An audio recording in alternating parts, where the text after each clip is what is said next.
In this video, I'm going to explain how you can write the perfect cold email. One thing is to write an email, and send to prospects. The next thing is to get a response from them so that you can prolong the conversation and eventually lead to a sale. But sometimes people struggle to get responses from their clients. That's because the email might not be perfect enough. So I have come up with what I believe is the perfect cold email anatomy that you can use to structure your next cold emails so you can get more responses. I believe this will be efficient, so stay with me so you can learn how this works. So I believe an email must have a cold email rather. I believe a cold email must have 5 important things. The first one is the subject line. The second one is the custom compliments. The third one is the case study. The fourth one is the call to action, while the fifth one is the signature. The subject line is basically the title of your email. Now, your subject line needs to be precise, it needs to be direct, and then it needs to be compelling enough to convince your reader to open the email. Now, depending on what business you run, or maybe you are a freelancer, maybe you're a graphic designer, you're an online marketer, you're a content writer, you're an SEO expert, whatever you do, you need to make sure that your subject line, which is the title of your cold email, is customed in a way that it speaks to the reader, which is your prospect. I'll give you an example. So for instance, let's say you are a graphic designer and you're trying to speak to a small business owner, or let's say an SME. Your subject line could be this: how impactful designs can help you improve sales. That's what your subject line could be. And then you move into the next thing of that email, the next item, which is your custom compliment. Now, what is this? This is simply you complimenting something about the business that you're talking to.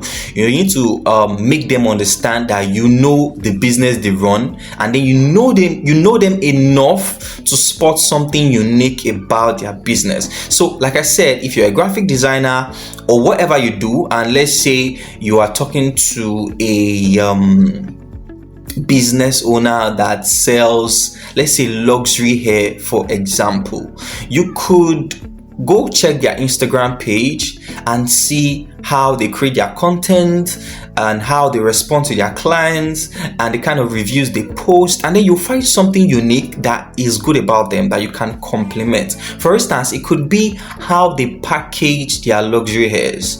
If it's a real estate brand, it could be how they shoot the videos for their surveys. If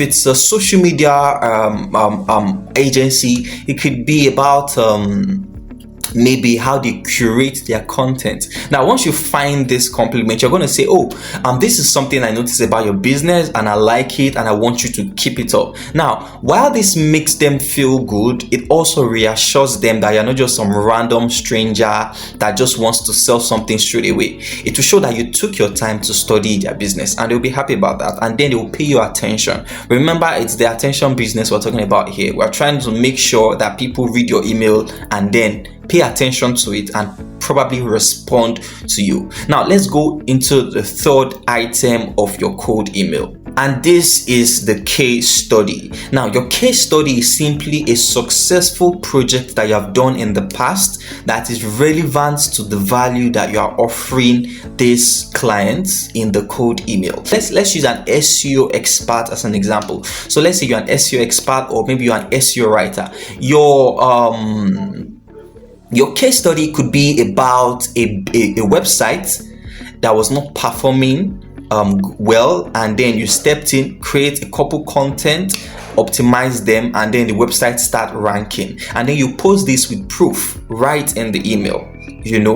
Maybe a link to the website, you could provide that. You could provide a bit of analytics in that email. Now, what this does is you actually know your onions. It shows that you actually know what you're doing and you are a professional and you should be trusted, you should be listened to. So this is important, don't skip it. Now, the fourth item you cannot ignore is your call to action. Now, this is where you decide how you want your prospects to respond to you. So after you have given your custom compliment and you have presented a case study to convince them that you are good enough to get the job done, what you need now is a call to action. Now this could be something very simple, like if you want to discuss further, reply this email or call this number or send this message, blah blah blah.